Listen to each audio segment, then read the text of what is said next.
그리고 마지막으로 한국기자협회 인권보도준칙을 보겠습니다. 성평등한 언론을 위해서 이 보도준칙이 필요하다는데, 이 원칙이 필요하다는데 동의하십니까? 네, 동의합니다.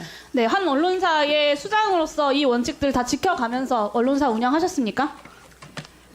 그것에 대해서 제가 말씀드리겠습니다. 연인이 성관계 거부하자 목에 베개 밟아놓고 밟아서 기절시켰다. XX 빠는 거 아니야. 여자 동기들 집단 성희롱한 남자 생도들. 네, 한국기자협회에서 지적했던 불필요한 성적 상상을 유발하는 사례의 전형입니다. 기사 제목부터 내용까지 피해자들을 성적 대상으로 삼는 비윤리적인 묘사가 아주 가득합니다. 그리고 네, 파주 택시기사 살해범.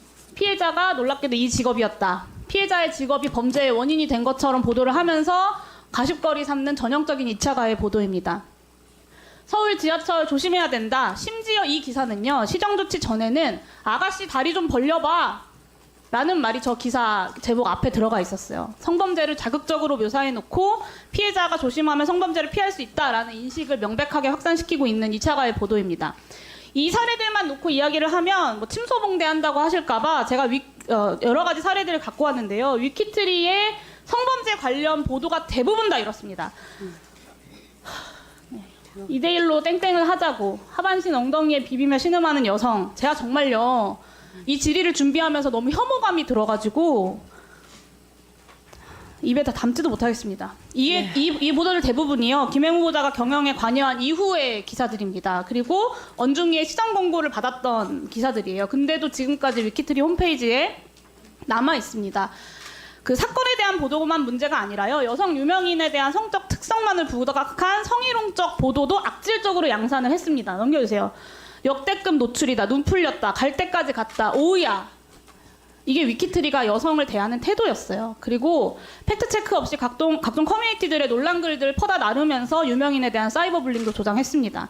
지난 몇 년 동안 가십성 기사와 성희롱 그리고 악성 댓글로 인해서 여성 유명인들의 죽음이 연달아 발생했음에도 불구하고 반성하는 모습이 없이 계속해서 이런 기사들을 양산했고 누군가를 죽음으로 내몰면서까지 트래픽 수를 올리는 데에만 위키트리가 정신이 팔려 있었던 겁니다. 모 여성 유명인이 스스로 세상을 등진 이후에 나흘 동안 그 유명인 관련된 기사가 몇 건인지 아시나요? 73건입니다. 네. 생전에도 굉장히 집요한 가십성 보도로 그 고인을 괴롭혔거든요. 근데 사후에도 무분별한 기사화로 죽음마저 논란으로 만들었어요. 저는 황색 언론이라는 말이 고상하게 느껴질 지경입니다. 김행 후보자께서 이런 기사들로 돈을 버셨어요. 그러니까 혐오 장사로 주가를 79배를 급등시켜서 100억대의 주식 재벌이 되셨습니다. 돈을 벌기 위해서는 여성 인권이든 2차 피해든 크게 개의치 않는다. 트래픽 수만 올리면 성공한 기업이다. 이런 마인드로 회사를 운영하면서 차별과 혐오에 기생해서 100억이 넘는 자산을 증식을 시켜놓고 여성가족부라는 공직까지 맡겠다는 건 너무 욕심이 과하신 것 같습니다. 저도 부끄럽고 이게 지금 현재 대한민국 언론의 현실이기도 합니다. 본인이 그 언론사의 대표세요. 저도 마찬가지고요. 본인이 그 언론사의 대표시고요. 부회장이 기사 하나하나를 보지 않는다 하더라도 언론사의 운영 기조와 방침이라는 게 있는 겁니다. 그래서 제가 언론사를 운영하신 거예요. 그래서 제가 말씀을 드리는데요. 부끄럽다고 이야기하시면 지금 그 자리에서 전 사퇴하셔야 된다고 생각합니다. 제가 말씀드리겠는데요. 사퇴하세요. 그 12 순서를 쭉 연도별로 보시면요. 대한민국의 큰 언론사, 저희보다 훨씬 큰 언론사, 메이저 언론사 1, 2, 3위가 다 들어가 있습니다. 위키트리의 악질적이고 성차별적이고 2차 가해를 양산해온 보도들에 대해서 언론사들의 부끄러운 현실이다라는 말씀을 하셨어요. 네. 위키트리만 그런 게 아니고 대한민국 주요 언론사들의 주요 행태다라는 이제 변명을 하신 건데 대한민국 언론사가 몇 개인지 아십니까? 어디까지가 기준일지 모르겠지만 수천 개, 수만 네, 개까지도. 2021년 12월 31일 기준으로 제가 확인한 언론사가 5,397곳이고요. 이 중에 인터넷 신문 사업체가 4,084곳입니다. 그러니까 성상품화 2차 가해성 기사, 혐오 장사로 그 인터넷 신문 사업체들이 다 돈을 벌고 있는 것처럼 이야기를 하셨는데 저는 언론 종사자분들께 사과하셔야 된다고 생각하고요. 위키트리처럼 하지 않고 정도를 걷는 언론사들이 훨씬 더 많다는 점을 말씀드리겠습니다. PPT 띄워주시고요. 메이저 언론사 1, 2, 3위가 다 이름을 올렸다라고 하셨어요. 화면 보세요. 지난 19년부터 22년까지 언론중재위원회 시정권고 현황입니다. 보이시죠? 네, 보입니다. 4년 동안 꾸준히 이름을 올린 언론사 어딘지 보이시나요? 네. 네, 인사이트, 위키트리, 디스패치, 세계일보 4개뿐입니다. PPT 넘겨주세요. 위키트리랑 인사이트가 이제 선두를 다퉈요. 그러니까 전체 시정 광고 수를 살펴봐도 인사이트가 155회, 위키트리가 98회, 디스패치가 96회예요. 그러니까 이 대한민국 언론의 현실이 아니라 사실은 위키트리의 현실이었던 것이고, 그 위키트리의 현실이 대한민국의 이런 언론의 보도의 문제점들을 선도한 겁니다. 그러니까 그것을 선도하는 데 성공한 기업인이신 거예요. 전체 4,804곳 언론사 중에서, 인터넷 언론사 중에서 시정 광고 1, 2등을 다퉜던 게 위키트리인데, 이래도 위키트리의 혐오 장사가 대한민국 언론 모두의 현실이고 책임입니까? 답변해 보세요. 제가 말씀드렸듯이 이러한 기사가 나온 것에 대해서 저도 상당히 유감스럽게 생각을 합니다. 그리고 그 부분에 대해서 정말 드릴 말씀이 없습니다. 그래서 노력하려고 옴부즈맨 제도를 네, 제가 그 부분 뒤에서 말씀드릴게요. 그리고 그 이후에 제가 말씀드릴게요. 특히 위키트리를 노력을 하셨다고 하는데, 황색 언론으로 위키트리를 만드는데 김행 부회장님께서 혁혁한 기여를 했다는 것이 더 문제입니다. 2022년에 숫자가 줄었다, 본인 노력으로 그렇게 됐다라고 말씀하셨는데, 애초에요 이렇게 늘어난 게 김행 후보자가 경영을 맡은 이후에 이렇게 늘어난 거예요. 그렇진 않고요. 맞습니다. 보세요. 네. 2017년까지 한 자릿수였던 시정 권고수가 김행 후보자가 경영에 관여했던 2018년부터 2자릿수로 폭증합니다. 원래는 1건, 3건, 8건이었거든요, 위키트리가. 근데 14건, 25건, 28건이 됐어요. 그러니까 그리고 시정 권고를 받은 기사들이 하나같이 다 악랄하고 모욕적인 내용들이에요. 그러니까 조회수만 잘 나오면 된다, 돈만 잘 벌면 된다라는 김행 후보자의 경영 철학이 위키트리를 이 모양으로 만든 겁니다.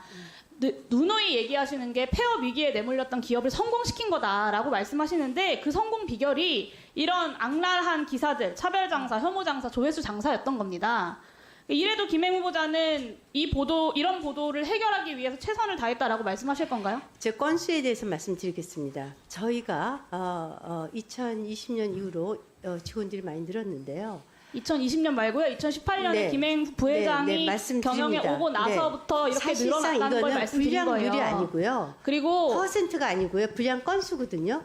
이것은 불량률로 따지면은 저희는 이거가 그래서 생산 기사를 기사 더 많이 생산 생산했기 건수. 때문에 그중에 비율은 얼마 안 된다라고 얘기하시는 거예요? 네, 기사 다른 생산 언론사들과 절대적인 숫자를 비교해도 저렇게 많은데? 그래서 기사 말도 안 생산 되는 얘기라고 건수와 그러세요. 노출 빈도와 굉장히 밀접한 자꾸 그리고 관련이 21년부터 있습니다. 옴부즈맨 얘기하셔가지고 이거 말씀드릴 건데요. 들으세요 좀. 본인이 했다는 거, 본인이 옴부즈맨 도입하고 뭐 해결하려고 노력했다는 걸 보니까 문제가 있었다는 건 알고 계셨던 거예요. 제가 다른 것도 보여드릴게요. 네, 2019년 3월 김행 위키트리 부회장의 SNS 게시글입니다. 보이시죠? 이 기사 기억나세요? 제가 정말 구역질이 나지만 꾹 참고 읽어봤는데요. 들어가 보니까 지하철 장비 부딪히는 소리예요. 근데 그거를 마치 뭔가 무슨 외설적인 일이 있는 것처럼 호도하는 아주 전형적인 선정적인 낚시성 기사입니다. 이거를 김행 후보자 본인 SNS에 진짜라고 하면서 공유하셨어요. 맞죠? 본인 계정 맞죠? 네, 심지어 김건희 여사가 좋아요도 누르셨더라고요. 그러니까 후보자 개인 SNS에 이런 공유 글들이 차고 넘쳐요. 그런데 나는 노력했다. 그 말을 누가 믿겠습니까? 하나만 더 보여드릴게요. 2019년 3월 김행 후보자의 SNS 게시글입니다. 동영상까지 찍혔다. 영상 속 행위 시키더라. 이런 피해자의 호소에서 자극적인 부분만 도려낸 아주 악의적이고 비윤리적인 보도입니다. 1분만 보세요. 이런 보도에 김행 장관 후보자가 심지어 크레이지라고 어떤 가십으로 치부하는 코멘트를 달아서 공유했어요. 이게 고위공직자의 성접대와 성폭력 사건을 대하는 위키트리 부회장 김행 여성가족부 장관 후보자의 태도입니다. 정말 천천만 인식이고요. 저게 KBS 동영상을 제가 한 거 아닙니까? 그리고 거짓말로 넘어가실 수 있다고 생각하시는 거 같아서 말씀드리는데요. 김행 후보자가 2018년에 조회수 장사에 눈이 팔려서 이 선정적 언론사를 만든 주범이자 핵심이에요. 그러니까 다른 방면으로 최선을 다하신 건데, 모 취업 정보 사이트에서 2018년부터 2023년까지 소셜뉴스에 재직한 직원들의 리뷰를 추천해서 분석한 결과예요. 제가 한 게 아닙니다. 단점의 가장 큰 키워드가 경영진이에요. 조회수 압박이 심해진다. 조회수 실적 낮으면 연봉이 깎인다. 트래픽 기사 공장이다. 자극적 이슈만 찾게 된다. 이런 회사 기조에 대한, 운영 기조에 대한 직원들의 호소가 넘쳐납니다. 언론이 보도한 위키트리 내부 증언을 봐도 마찬가지예요.